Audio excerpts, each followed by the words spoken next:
Politeknik Negeri Banjarmasin adalah salah satu politeknik pertama di Kalimantan Selatan.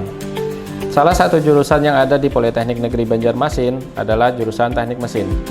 Saya, Ayan Sabitah, adalah salah satu dosen jurusan Teknik Mesin.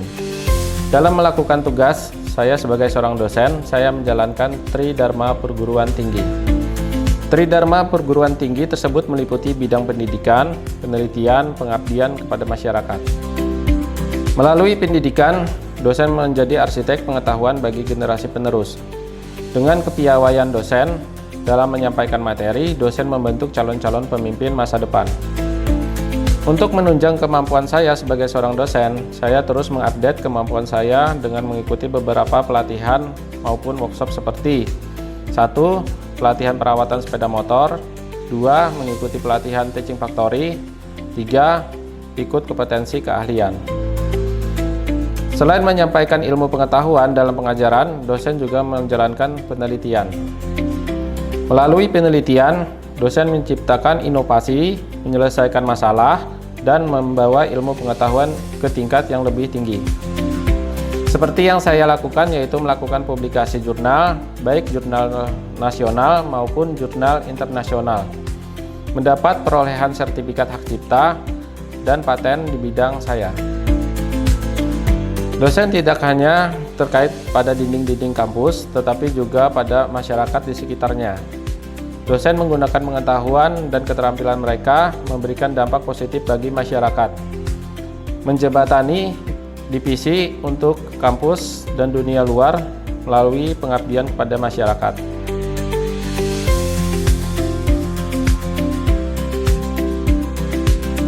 Assalamualaikum warahmatullahi wabarakatuh. Saya Ayan Sabitah, dosen jurusan Teknik Mesin, Politeknik Negeri Banjarmasin. Pada pemaparan kali ini, saya akan memaparkan pernyataan diri dosen dalam unjuk kerja Tridharma Perguruan Tinggi PDD OKTPT di bidang pengajaran.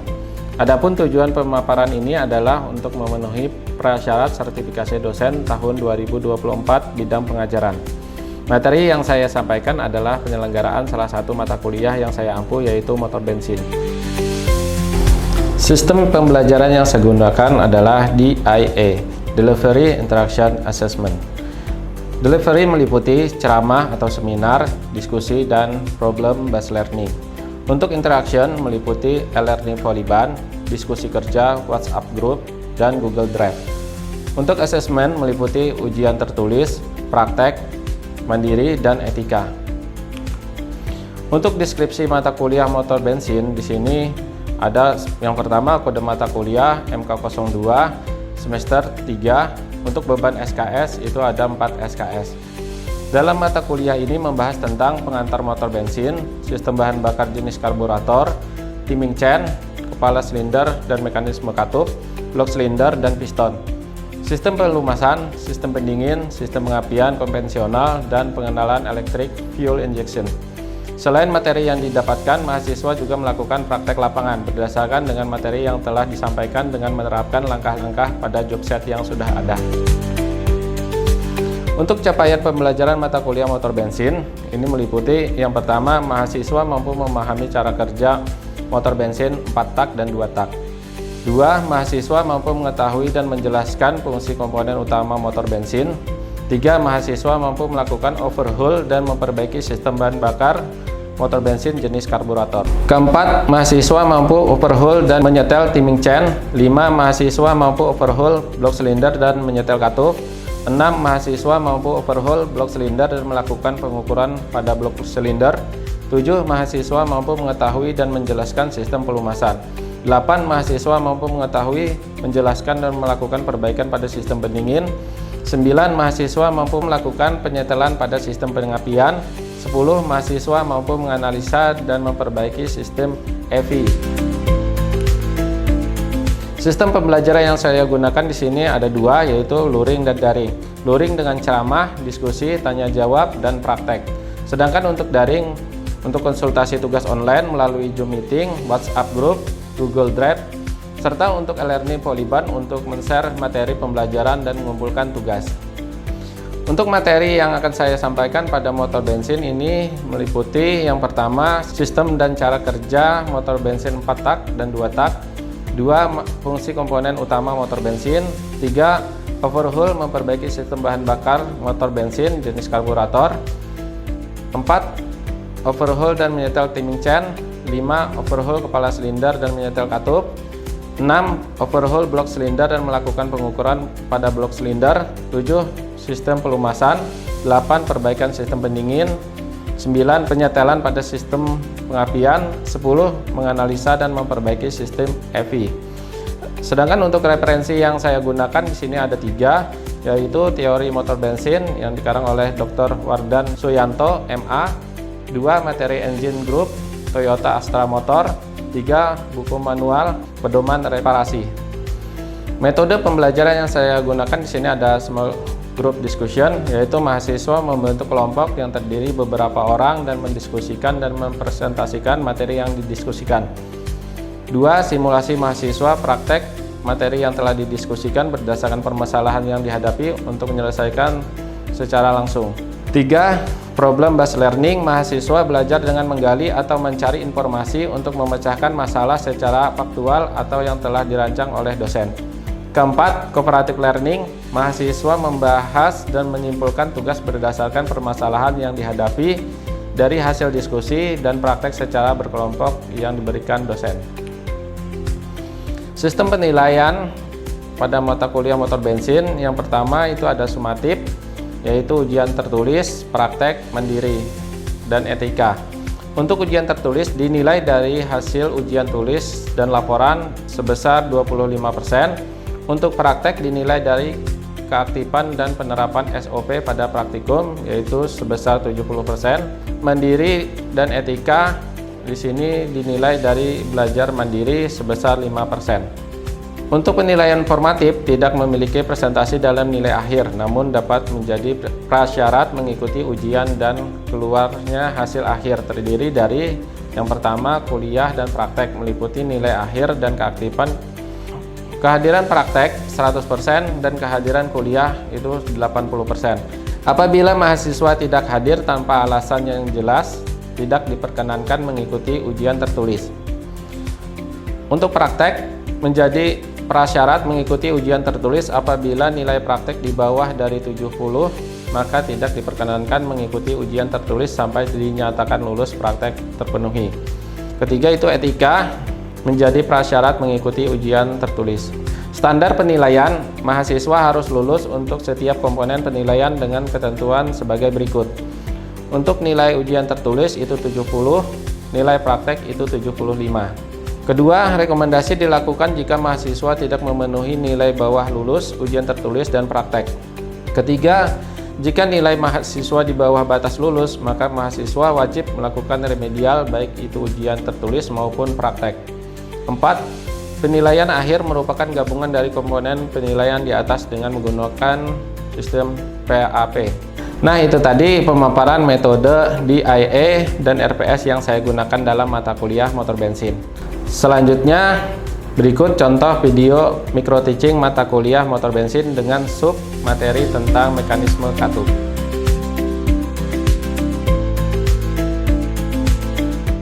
Ya, assalamualaikum warahmatullahi wabarakatuh. Waalaikumsalam warahmatullahi wabarakatuh. Gimana kabarnya adik-adik semua? Baik, pada hari ini sebelum memulai kegiatan perkuliahan, alangkah baiknya kita mulai dengan berdoa terlebih dahulu. Mudah-mudahan apa yang kita pelajari pada hari ini bisa bermanfaat. Berdoa menurut agama dan kepercayaan kita masing-masing, berdoa dimulai. Berdoa selesai. Selanjutnya akan saya absen. Yang pertama, Gilang, Eko, sudah hadir ya. Fadil, Mustamir, Hadir. Muhammad Iqbal, Iqbal, Hadir, Pak. Hanung, Abdurrahman, Hadir. Sidik, Hadir, Pak. Fartino, Hadir. Mega, Ridani. Oh, tidak hadir ya. Berarti yang tidak hadir ada 2 orang. Selanjutnya untuk absen di Simpadu silahkan diisi. Sambil jalan nanti akan saya paparkan materi-materi yang akan kita bahas. Yang pertama, isi materi yang akan kita bahas adalah mekanisme katup. Yang kedua itu teknik penyetelan katup, dan yang ketiga melakukan praktek penyetelan katup. Adapun tujuan pada hari ini, perkuliahan hari ini adalah yang pertama memahami mekanisme katup, yang kedua itu mengetahui teknik penyetelan katup, dan yang ketiga itu dapat melakukan praktek penyetelan katup. Untuk capaian pembelajaran pada hari ini, yang pertama yaitu mahasiswa mampu menjelaskan mekanisme katup, yang kedua mahasiswa mengetahui dan menjelaskan teknik penyetelan katup, dan yang ketiga yaitu mahasiswa mampu melakukan praktek penyetelan katup.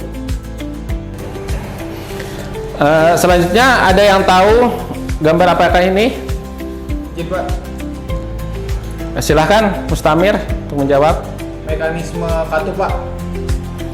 Oke, mekanisme katup. Ada yang lebih jelas lagi?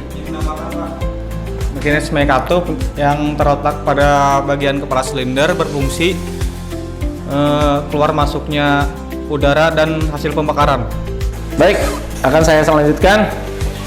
Ada yang tahu ciri-ciri kalau katup bermasalah? Izin menjawab, Pak. Ya, silakan Mbak Mega. Kendal pot ngebul, Pak. Hal ini diakibatkan karena seal pada klip bocor dan mengakibatkan oli pada mesin berkurang. Oke. Selanjutnya ada yang menambahkan? Jika menambahkan, pertama, bunyi mesin terdengar kasar. Hal ini bisa diakibatkan oleh seal klep yang rusak atau celah katup terlalu besar. Yang kedua, penurunan performa mesin. Dan ketiga, kurangnya kekuatan pada tarikan awal. Ya, betul apa yang disampaikan oleh teman-teman kalian tadi. Di sini untuk fungsi katup, secara umum fungsi katup pada motor oto 4 langkah yaitu untuk mengatur masuknya campuran bahan bakar dan udara ke dalam ruang bakar. Pada motor oto 4 langkah atau 2 langkah memiliki 2 macam katup, yaitu katup masuk dan katup buang. Katup masuk berfungsi untuk memasukkan bahan bakar ke dalam ruang bakar, sedangkan untuk katup buang itu berfungsi untuk mengeluarkan sisa-sisa pembakaran yang ada pada ruang bakar. Nah, di sini juga ada mekanisme katup.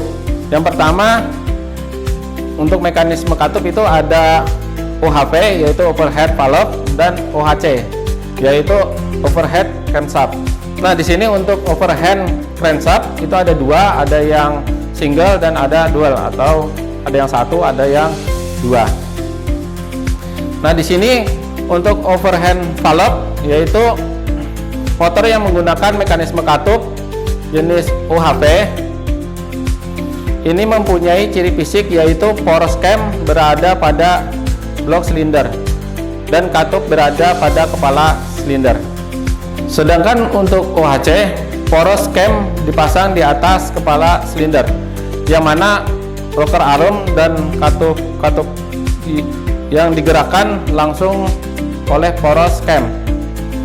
Untuk OHC mempunyai keuntungan dibandingkan OHV, yaitu proses pembukaan dan penutupan katup itu lebih cepat.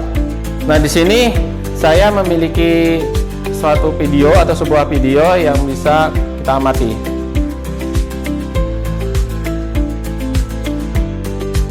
Nah, ini adalah video-video untuk mekanisme katup.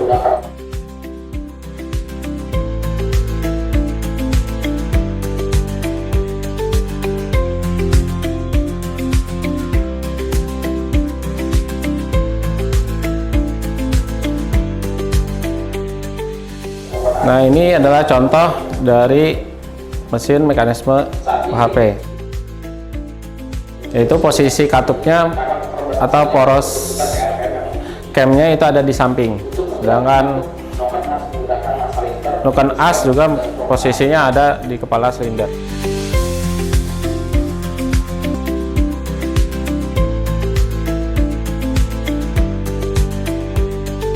Nah, itu tadi video terkait mekanisme katup. Sampai sini ada yang ditanyakan terkait mekanisme katup? Ya, si Iqbal. Oke, Silakan. izin saya Pak. Tadi kan Bapak ada menyampaikan nih Pak, ada 2 mekanisme katup yang dimana yaitu ada OHC dan OHP. Pertanyaan saya begini Pak, contoh mesin apa saja yang menggunakan mekanisme katup tersebut Pak? Oke, baik, akan saya jawab. Untuk contoh motor atau mobil yang menggunakan mekanisme UHP, kebanyakan itu adalah mobil-mobil yang zaman dulu, seperti misalkan mobil Corolla DX, mobil truk jenis spek G1, mobil Hilux, Panther, dan jenis motor-motor. Misalkan kalau jenis motor itu adalah motor Suzuki Koleda. Nah, sedangkan untuk contoh OHC seperti mobil yang sering kita lihat yang di jalan ya, yang sering kita lihat di jalan itu seperti Toyota Yaris, mobil Honda Civic, Honda CR-V, mobil Nissan X-Trail, dan mobil Mazda CX-5. Ada yang ditanyakan lagi? Oke, kalau tidak ada, saya akan lanjutkan tentang teknik-teknik penyetelan katup. Nah, nanti pada teknik penyetelan katup kita akan ada beberapa peralatan yang akan kita gunakan, yaitu pertama toolbox 1 set, terus fuller gig, dan 1 unit engine. Nanti engine yang kita gunakan adalah engine motor bensin yang 4 tak, masih jenis karburator juga. Nah, terus majun atau berupa lap untuk menjaga kebersihan pada saat praktikum. Nah, di sini untuk keselamatan kerja, gunakan peralatan sesuai dengan fungsinya, bekerja sesuai dengan petunjuk yang ada pada lembar kerja. Nanti kalian akan dikasihkan job set kerja. Nanti gimana sih langkah-langkah penyetelan katup tersebut. Terus nanti misalkan ada ruang kerja yang terkena air atau oli, harap secepatnya dibersihkan. Nah, untuk langkah-langkah kerja penyetelan katup nanti dimulai dari penentuan TMA atau titik mati atas, yaitu putar dengan cara memutar poros engkol hingga tanda pada puli poros engkol itu ada titik 0 atau cirinya itu adalah 0 derajat. Nah, nanti bisa dilihat juga di timing chain atau rantai timing. Nah, yang kedua, menentukan top konversi atau klep mana saja sih yang harus disetel. Nah, nanti untuk penyetelan katup yang akan disetel itu adalah 1, 2, 3, 5. Nah, setelah penyetelan itu selesai, kalian putar lagi poros engkolnya 36 derajat, baru setel lagi katup sisanya, misalkan 4, 6, 7, 8. Cara penyetelan katup dengan menggunakan kunci ring dibantu dengan obeng min biasanya. Yang pertama itu dikendorkan dulu bautnya, baru menggunakan obeng untuk menyetel klepnya. Nah, untuk celahnya kalian menggunakan fuller gig. Nah, untuk lebih jelasnya nanti kita lakukan pada saat praktek lapangan.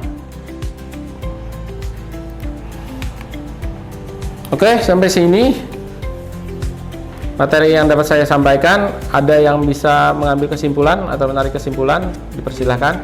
Saya Pak bisa menyimpulkan.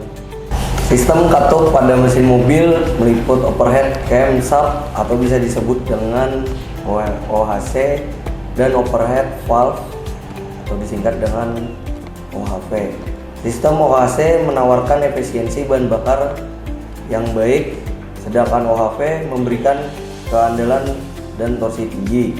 Kerusakan seperti katup terbakar, melengkung, bocor, macet, pegas lemah, kebocoran oli, dan kursi katup rusak dapat menurunkan performa mesin dan harus segera diperbaiki untuk menjaga kinerja mesin. Oke, sangat bagus kesimpulannya ditarik oleh Mas Yogi. Di sini juga saya akan menyampaikan kesimpulan dari materi yang saya sampaikan, yaitu yang pertama, fungsi katup pada motor oto 4 langkah, yaitu untuk mengatur masuknya campuran bahan bakar maupun udara, serta mengatur keluarnya gas sisa dari pembakaran. Yang kedua, Jenis katup terdiri dari dua jenis, yaitu ada OHV overhead valve dan OHC overhand crankshaft. Yang ketiga, penyetelan katup dimulai dari menentukan TMA tadi. Yang kedua, menentukan katup yang akan diukur celahnya. Dan yang ketiga, pengukuran menggunakan fuller gig, dan tools yang digunakan juga seperti kunci ring dan obeng. Nah, demikian tadi yang dapat saya paparkan. Nah, selanjutnya kita akan praktek, di mana pada saat praktek nanti akan saya bagi dua kelompok. Nanti satu kelompoknya itu terdiri dari 5 orang. Nanti kelompok satu dulu yang praktek, selanjutnya untuk sisanya adalah kelompok 2. Mungkin itu aja pengarahannya, kita langsung ke bengkel dan melakukan praktikum. Terima kasih. Assalamualaikum warahmatullahi wabarakatuh. Waalaikumsalam warahmatullahi wabarakatuh. Baik, untuk hari ini kita akan mulai praktek lagi terkait materi yang sudah saya sampaikan yang tadi terkait mekanisme katup. Nah, untuk praktek nanti kita akan coba praktek tentang penyetelan klep pada mobil. Nah, nanti untuk penyetelan kita menggunakan fuller gig, di mana celah katup yang akan kita ukur untuk in-nya itu sebesar 0,30, sedangkan yang X-nya itu adalah 0,40. Nah, sebelum memulai praktek hari ini, alangkah baiknya kita mulai dengan berdoa terlebih dahulu. Mudah-mudahan pada saat kita praktek tadi nanti berjalan dengan lancar dan dalam keadaan selamat. Berdoa menurut agama dan kepercayaan kita masing-masing. Berdoa dimulai. Berdoa selesai. Baik, untuk praktek nanti tetap mengikuti langkah-langkah yang ada pada job set. Nanti akan saya kasihkan job setnya. Untuk job set penyetelan klep di sini lengkap, baik itu untuk toolsnya dan bahan-bahan yang digunakan. Bahkan langkah-langkahnya ada di sini. Nah, nanti di lembar job set ini kalian akan menentukan atau menulis angka atau hasil dari penyetelan nanti. Nah, sebelum memulai praktek, kalian akan saya bagi tugas, ada yang meminjam tools dan ada yang menyiapkan unit untuk dipraktekkan. Nanti di sini ada 6 orang, 3 yang meminjam tools dan 3-nya menyiapkan unit. Untuk instruksinya dipahami? Baik, langsung aja mengerjakan tugas-tugas masing-masing. Balik kanan, bubar, jalan.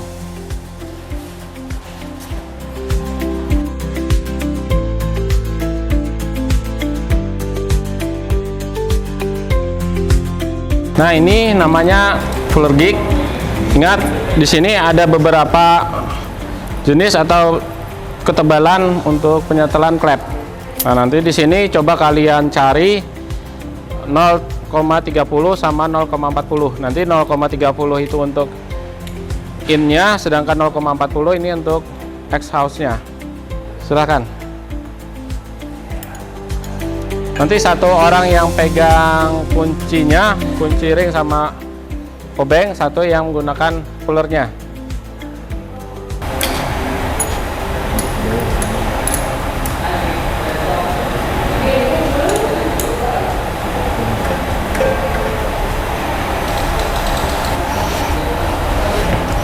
Sebelah kanan.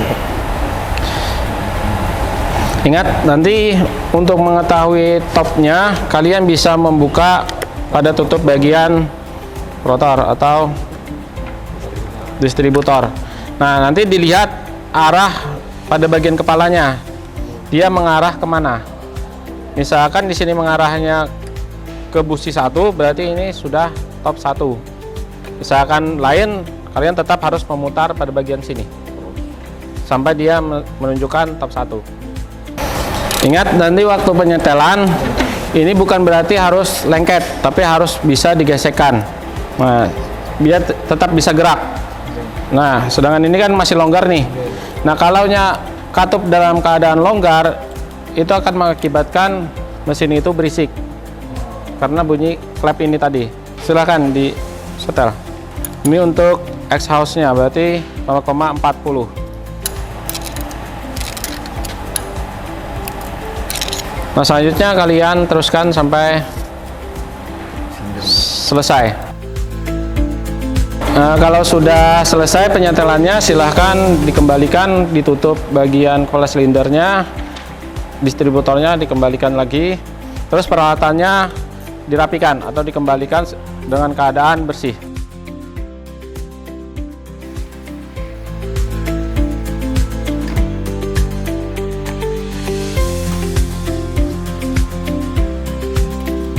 Baik, alhamdulillah untuk praktek hari ini sudah kita laksanakan. Nanti akan saya periksa hasil kerjanya berdasarkan di job set. Nah, apakah langkah-langkah kerjanya sudah dilaksanakan secara maksimal dan sesuai SOP-nya atau tidak. Nah, nanti akan ada keluar penilaian untuk penilaian praktek. Nah, sebelum mengakhiri kegiatan hari ini, kalian saya harapkan bisa mengembalikan peralatannya ke bagian tools. Siapa tadi yang bertanggung jawab pengambilan, nanti untuk pengembaliannya pun tetap dia. Oke, mungkin itu dulu yang dapat saya sampaikan. Sebelum mengakhiri kegiatan hari ini, alangkah baiknya kita tutup dengan berdoa terlebih dahulu. Berdoa menurut agama dan kepercayaan kita masing-masing. Berdoa dimulai. Berdoa selesai. Saya akhiri, saya cukupkan. Assalamualaikum warahmatullahi wabarakatuh.